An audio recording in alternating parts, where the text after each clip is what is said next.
Ndị ba ya ekene m unu asị nke ụbọchị nketa mara n'unu mma asị nka nke echiri ya zelu dịka o si dị ihe bụ Eastern News 24 bụ ebe anyị si wee wetara unu ya bụ nnukwu ozi dị oke mkpa gbasata maka ihe na-eme na obodo anyị nọ n'ime ya ana gbasata maka nnwere onwe nke ndị Igbo na-azọ n'iru akwụkwọ dịka o si dị ewetara unu ya bụ nnukwu update n'ụbọchị nke taa anyị ga-achọkwu nge ya bụ ife anyị ji maka ya wee bịa mana bụfa anyị gaa n'iru gosi na ya bụ ife anyị ji maka ya wee bịa ọ bụ na nke a bụ bụsiz gị ị na-ejete afọ ya bụ ihe onyonyo nke anyị na-eme n'iru akwụkwọ n'ụbọchị nke taa ọ bụ na tata bụ ụbọchị izizi gị ekebe arụ ka ị subscribe and turn on your notification kila miss any of our update dịka anyị na-drop ya kwa mgbe n'iru akwụkwọ na Eastern News 24 ọgwụnakọ aha m n'ọnụ ndị Igbo ọnụrụ si mee gịnị ya kọrọ nwanne ya ma dịka ihe ije gị ga ya bụ ife oge ugbo ị ga-esia ya drop your own comment ife iche gbasata maka ihe ndị a niile ịnụgasị n'iru akwụkwọ n'ụbọchị nke taa. All right, over to you, sir. The warnings are growing louder about the urgent need to release the incarcerated separatist leader Nnamdi Kanu from detention as peace in his southeast region is daily smashed by violence and increasing economic destruction. IPOB militant squads as well as unknown criminal gunmen daily scour the landscape, whilst the people who are at the sharp end of this crisis cower from the savagery of their attacks and their fearsome reputation for inflicting unbelievable damage both on security forces and on local communities that defy them. And as the conflict deepens between the militants and criminal gangs on the one hand and security forces on the other, there's a new push for a way out of the crisis before it's too late. Dozens of federal lawmakers from the House of Representatives across party and ethnic lines have written to President Tinubu urging him to set Mr. Kanu free and discontinue his trial. They say they are increasingly convinced that this will dramatically lessen the hum of mutual suspicion and lead to the restoration of peace in the southeast. So what kind of response are they likely to get from the Tinubu administration? And how much would the lid be let off the gunpowder if Mr. Kanu remains in detention for the foreseeable future?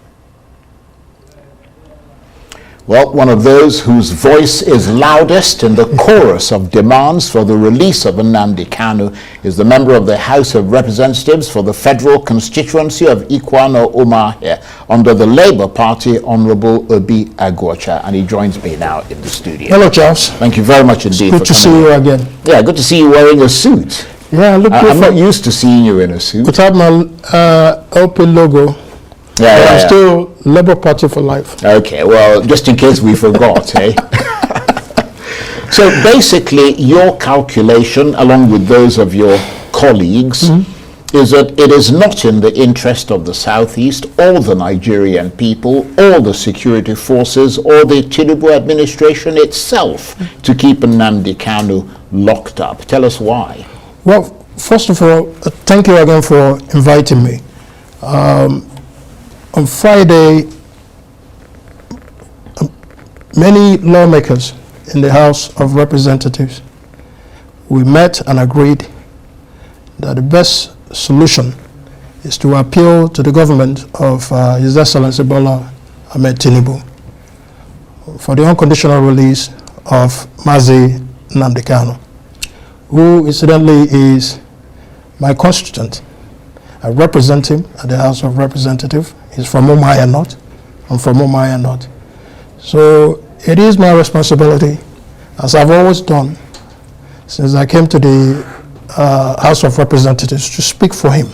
Where nobody else would, I would speak for him. And many others in that gap where there exists any perception of injustice or tribal discrimination in the administration of justice. Nnamdi Kanu has remained locked up despite so many court judgments in his favor.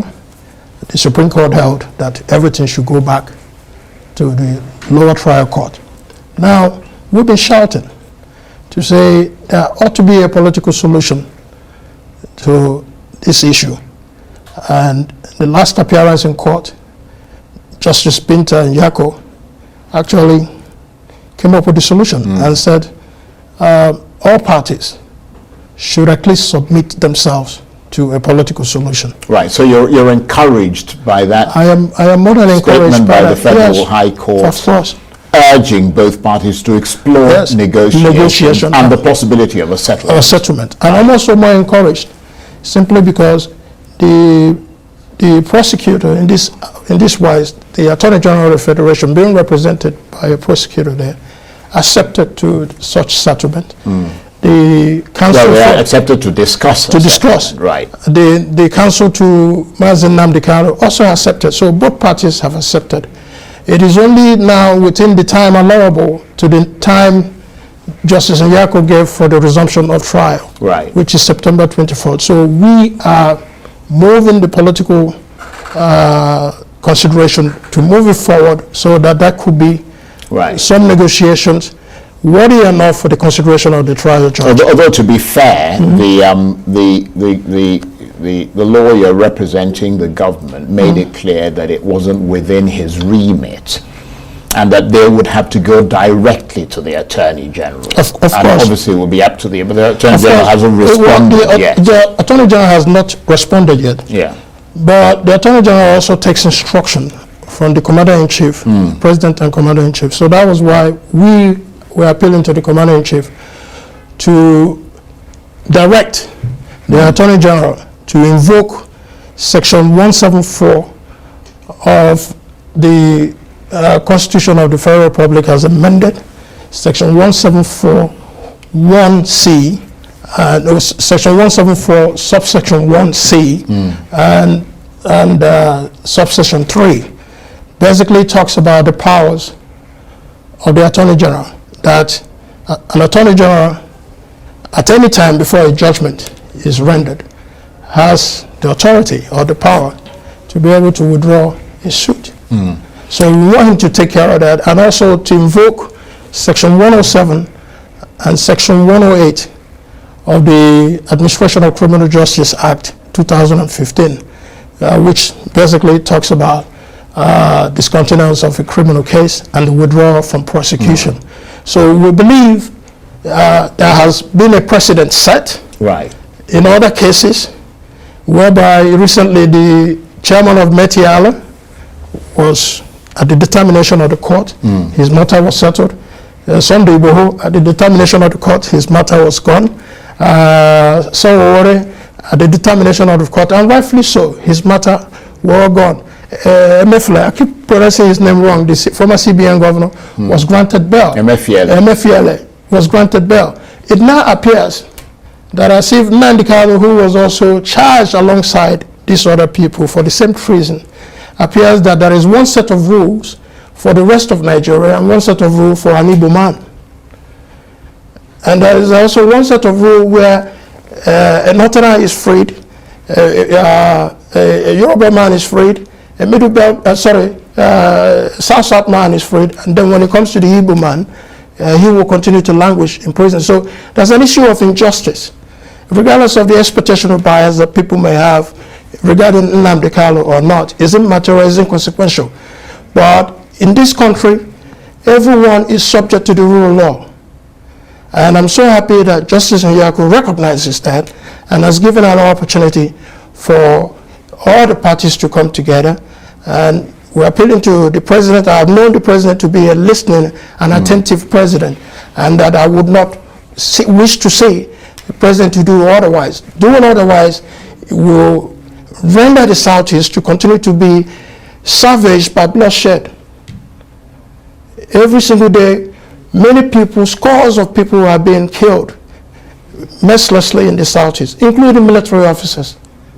The high level of crime and criminality, banditry, assassination, and kidnapping continues to be the order of the day. And these people are all taking advantage. These are all taking advantage of the incarceration of Mr. Kanu, because all these people are agitating that he's still there. But once we remove Nnamdi Kanu from de facto, then it's a lot easier to know those who are benefiting economically from crime in the Southeast and making Southeast ungovernable. And a lot of people are not going home now. Yeah, we're going to come back to that nettlesome question in a moment, but let's just go through the action that you have taken, and you're one of those who spearheaded that action in the National Assembly. This letter calling for Nnamdi Kanu's release has considerable multi-party support, doesn't it, with lawmakers from the APC, from PDP, Liberal, APGA, everybody, and even NNPP. Right.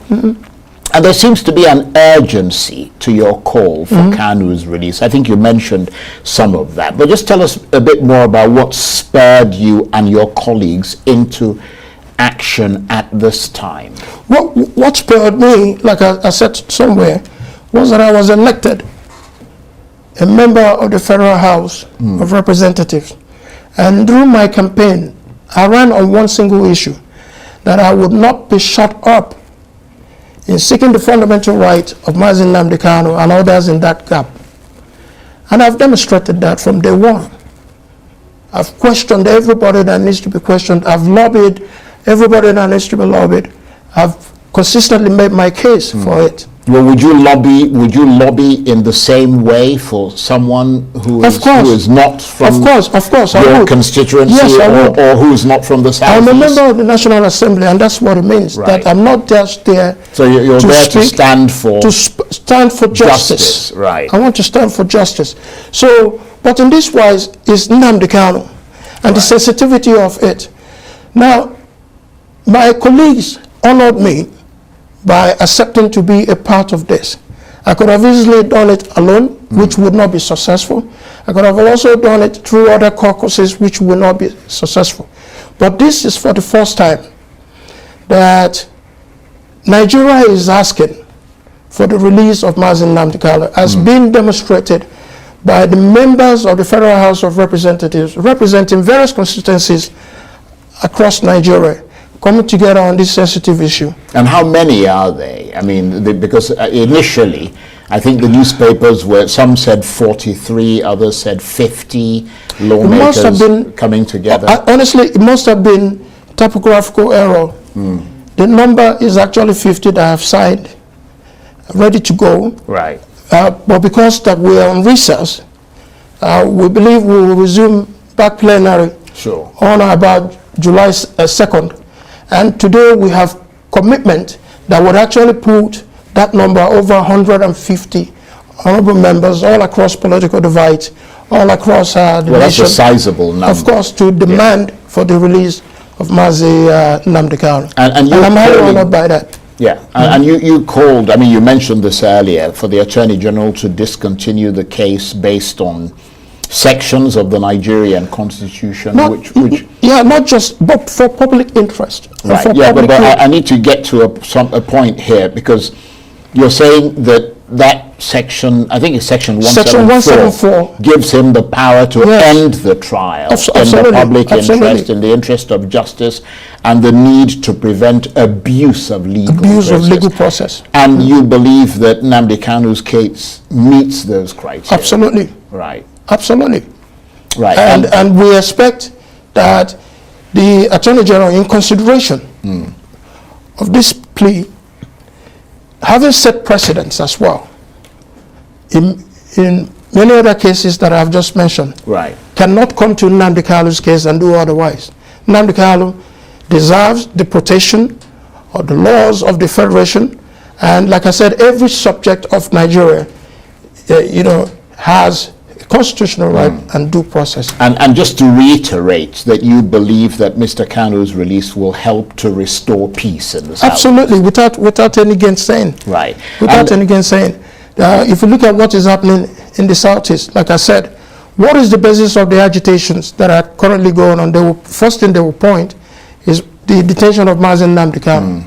That's the first thing they will point. Now, if we remove Nnamdi Kanu from consideration, then it will make bare those who are enjoying the economic benefits of crime, high level of criminality, banditry and assassination and kidnapping in the Southeast. Like I said to you, the Southeast today, just like every other part of the country, I'm not just isolating the Southeast, but the Southeast today is ravaged by bloodshed And the president cannot himself say that he's satisfied with an insecure Southeast. Neither the Southeasterners also satisfied with this level of condition going on in the Southeast. And have you been able to extract a commitment from Mr. Kanu himself about what he'll do and won't do if he's released?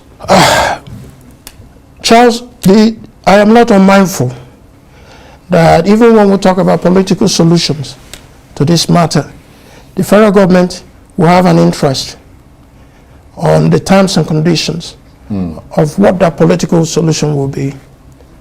And rightfully so. The federal government must have to be assured of certain conditions. Equally, Nnamdi Kanu will also be assured of certain conditions that both parties can agree on. Yeah, but it helps your case if you can advance it I was coming to that. That we've managed to get him to agree even without me saying that. Right. Look at the recent utterances of Nnamdi Kanu. Nnamdi Kanu has come out and opposed Monday sit-at-homes which have ravaged the economy of the Southeast.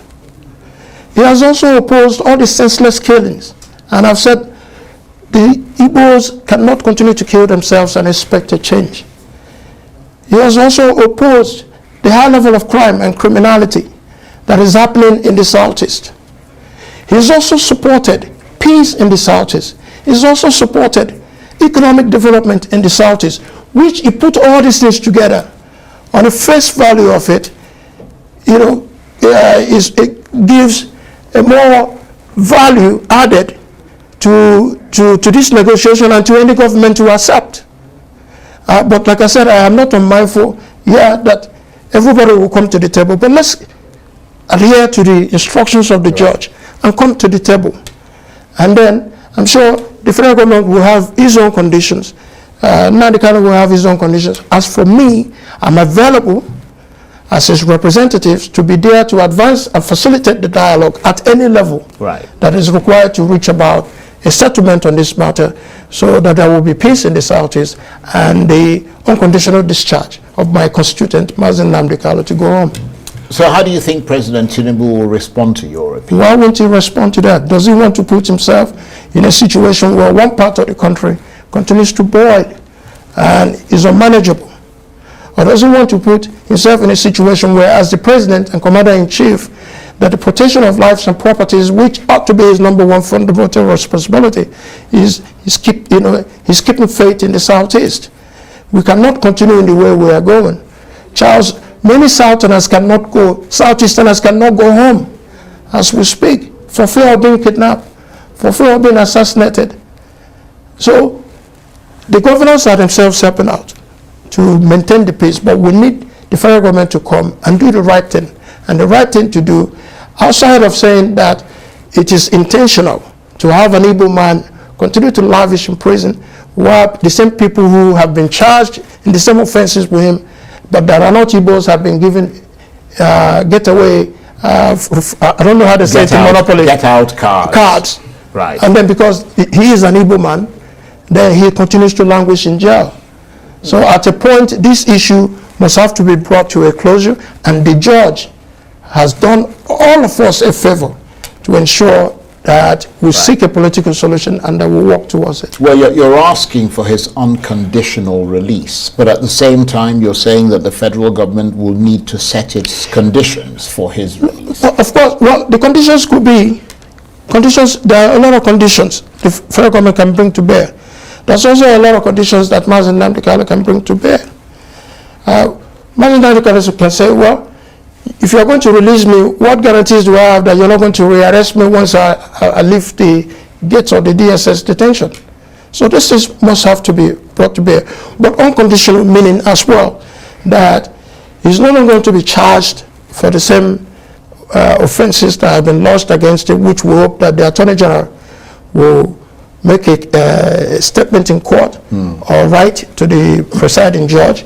And the law says that once that is entered for discontinuance, then his case must be totally discharged of. But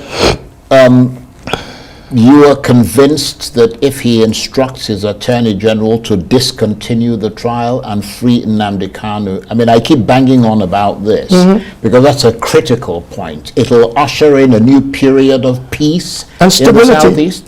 The reason I say that is that beyond the fact of what you're talking about, the incarceration of an Igbo person or what, I mean, a lot of Igbo people are the victims of that. Of course. Most of them are the victims of the crime. Of course. So they need to know that it will usher in a period of peace in their region and they can all go home and that the situation won't worsen. Absolutely. I mean, you just said it all. If we free Mazi Nnamdi Kanu from detention, the most important thing that will happen in the Southeast is for us to know, like I also said, those who are benefiting economically from the savages of bloodshed, from crime and high criminality, from banditry, assassination, and otherwise minded. They're there. Yeah, there are some foreign elements that are also part of this group.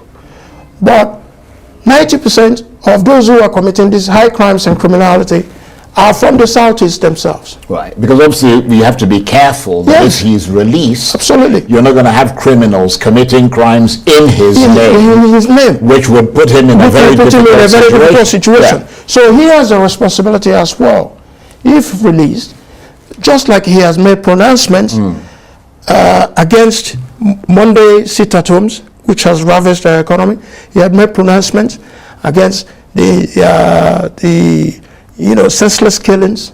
He has made pronouncements against kidnapping and assassinations. He had made pronouncements in favor of peace. He has made pronouncements in favor of economic development of the Southeast. I believe verily that if he comes out and sticks by these things that he has opposed and supported, it will be a new watershed in the Southeast, a turning point, whereby all of us can now begin not just to look at insecurity and security as we are doing currently now, but we will continue to look at it because it's important. But now we'll be looking at economic development of the Southeast, where a lot of employment opportunities to teeming youth will now pull them out of the battleground of insecurity. But we know that the federal government has in the past stuck to its guns, even when an appeal court dropped all charges against Mr. Kanu. They simply ignored it. Explored other legal options, even after it became clear that that extraordinary rendition was seen by experts to have created a permanent barrier. Not just experts, the Supreme Court ruled against that. But they believe that it should have created a permanent barrier to his prosecution. But even in the face of that, he was never released. He was never released. That's what I'm saying. Does it exist in this federal republic that where it matters to an Igbo man, then there are two laws. One for other Nigerians that will have consideration of the administration, whether it be previous administrations or this current administration, and another one just for the Igbo man. What we are saying, due process. Every subject of Nigeria is entitled to due process and protection of the law. Nnamdi Kanu is no different, and we must accord to him the same regards, the same opportunities of law as we have given to Sunday Igboho, as we've given to Sawore, as we have given to the chairman of the Metiala, and as we have given to many alleged terrorists, Boko Haram terrorists, that have been released from prison over time. And yet, what crime has Nnamdi Kanu committed that is bigger than what all these other people have committed that doesn't warrant the federal government to be able to look at it favorably and, invoke Section 174 and invoke Section 107 and 108 of the Administration of Criminal Justice Act and the Constitution. So if President Tinubu doesn't respond positively to your call, I know you've expressed optimism, but if he doesn't respond positively to your call, what will be your next move? There is no next move because I believe he would respond. No, but just in case he does. No, I'm just saying, I am optimistic. I am committed. And I am, prepared to continue to be engaged to play this out and positively. Like I said, the options that we had before are not the options we have today. But I mean, there were appeals to the previous government. No, that's what I'm saying. That's what I'm saying. And he didn't. The options we had before. No, the options we had before are not the options we have today. Today we have an option of the trial judge herself saying, let's take a pause to see whether we can have political negotiation on this. Today we have Nigerian House of Representative members across political parties, across the but it's not all divide. It's not all that. Yeah. But I mean, at the moment, the people who actually signed the document are 50 out of hundreds of lawmakers. Do you know how long it takes to convince one member, or 2 members, or 10 members to support your bill or to support your motion, let alone to convince 50? No, I understand that, and you ought to be commended for that. But what about those who oppose his release? I mean, how powerful are their voices and their arguments, and could theirs be bigger than yours? No, I recognize their voices. I also recognize their concerns. Like they say in America, feel your pain. But your pain cannot be at a level that would suffice that Nnamdi Kanu, having been held back in the same manner others have been held back, but we are released to go about their works of life, and it's still staying there. But what we're also doing is we're not just relying on just members of the House of Representatives. There are ongoing consultations going on now with critical stakeholders. Even some stakeholders we may have had wrongly held perceptions about the way they handled certain issues on this matter. We are talking to them. We are talking to our governors. We are talking to our distinguished senators. We are talking to friends of Igbos to say, please come. Let us all work together for the first time, getting an sensitive issue like this that borders on. So you're aiming to overwhelm those who oppose it. Of course. Because the reason I say that is that Ohaneze Ndibo say there are some governors and National Assembly members, quite powerful people who are working against Mr. Kanu's release. I wouldn't know that. I wouldn't know that what may have informed Ohaneze to make that statement. Of course, I don't even expect that on this matter that we'll have a consensus on it. Is not plausible to do that. You can never have a consensus.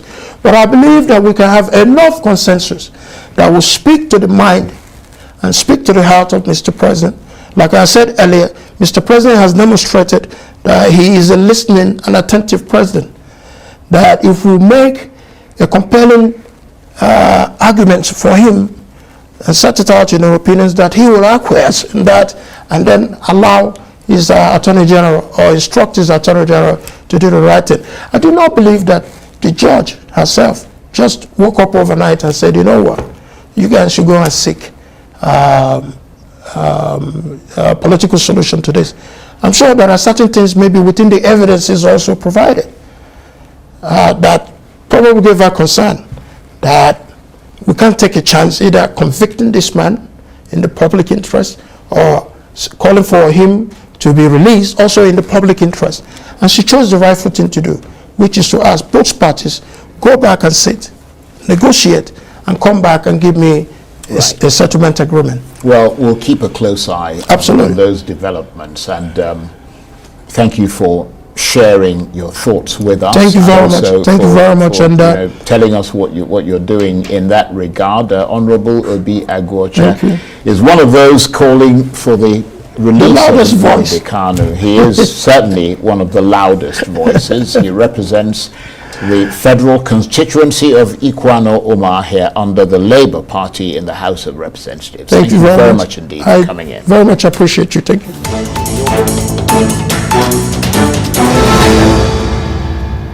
Ende baye ngwadalo ndị nnenu gị bụ Igbo ọma na-ege ntị ka isi wee soro anyị n'elu akwụkwọ gbasịta maka ihe ndị a niile Prophet Albert Bamako n'elu akwụkwọ unu gasị aka ka o si wee kọwasịa maka the bank and nye nkwa na alụ n'ụdị nke ya wee gwa onye ọbụla garapụ na ego gị na ofu bank. Aya bụ ife bụ onye ọbụla ma n'obodo adaligo and onye ọbụla mana na mmiri abago opi ụgbọgọrọ. Ama na unu gee ntị oge Maazị Nnamdi Kanu ka nọ n'ilo, o nwere ife okwu gasị okwu gbasịta maka ihe anụ a na-eme ugbu a maka this bank of issue. Ọ bụrụ na ga-echeta ọfụma ụmụnne m, onye ndu Maazị Nnamdi Kanu kwugasịrị okwu dị iche iche si onye ọbụla uche onye ọbụla dị ya, uche onye ọbụla dị ya ka o si arapụ ego na bank, uche onye ọbụla dị ya that na ihe ọ fụrụ na-abịanụ bụ nnukwu ihe, bụ ihe na-eri ya ọnụ, mana ọ dọrọ ụmụ Chineke aka na ntị ka onye ọbụla mara ka o si akwado maka ya bụ ife. And this is June ka prophet about Bomokwuru gbasịta maka ya bụ ife ọ fụrụ, where a group of people pụtalụ wee mee something ga-lead to ime ka one of the major bank, Access Bank, one of the major bank will go down, and many people cried. So ụmụnne m, uche bụ akpa onye na nke ya dịka ị nọ ya bụ ife. Biafran Prime Minister dọkwa n'aka na ntị gbasịta maka ihe ọ bụrụ na ga-echeta una tinye una cheki ya ọfụma wee were uche unu mere ihe. Ewetago ọ gasịkwa advice o nyere ebe ndị iche iche nke nna ama mbịa gaa n'iru ịbịa kwuo mana dalụ dị nne na Igbo ma na-ege ntị kwunu si na-esoro anyị na Eastern News 24.